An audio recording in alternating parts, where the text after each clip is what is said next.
Hello' everyone, মই আহিলোঁ মাৰ ঘৰলৈ আৰু এয়া দেখিছেনে আমাৰ পথাৰৰ ধাননি পথাৰ আৰু ইমান ধুনীয়া লাগিছে। সকলোৱে আমাৰ পথাৰত ধান কাটি আছে আৰু মই আহিলোঁ চাহ দিবলৈ আহি আপোনালোকে বোলো ভিডিঅ' এটা কৰি ৰাখোঁ। আমাৰ মামীয়ে সেইফালৰ পৰা চিঞৰি আছে, দেখিছেনে? ভিডিঅ' কৰ এনেকে কৰ বুলি কৈ সেইয়া ভিডিঅ' চিঞৰি আছে। সেইকাৰণে মই ভাবিলোঁ ওচৰলৈ গৈ ভিডিঅ'টো কৰি ৰাখোঁ সকলোকে। আৰু এইখন পঢ়া আমাৰ অকণমান আঁতৰত, সেয়েহে আমাৰ দেহামণিও মোৰ লগত আহিলে আৰু ফটো তুলিবলৈ তাই বহুত চখ। দেখিছে নাই, মই ভিডিঅ' কৰি আছোঁ, তাই ভাবিছে ফটো তুলি আছোঁ, সেইকাৰণে তাই আঙুলি দুটাই ধুনীয়াকৈ প'জ দি আছে। আৰু সেয়েহে ভিডিঅ'টো অকণমান কৰি ৰাখিলোঁ। আৰু এইফালে মই আনফালে ময়ো বোলো নিজকে অকণমান দেখুৱাওঁ।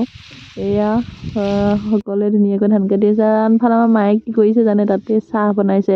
কাৰণ দূৰণি পথাৰ আঁতৰৰ পৰা নিয়ালৈ চাহ চেঁচা হৈ যায়, সেইকাৰণে পথাৰতে ধুনীয়াকৈ বনালে। আৰু মই বস্তুখিনি নি দিলোঁ আৰু মায়ে তাতে চাহ বনাই সকলোকে চাহ খোৱালে।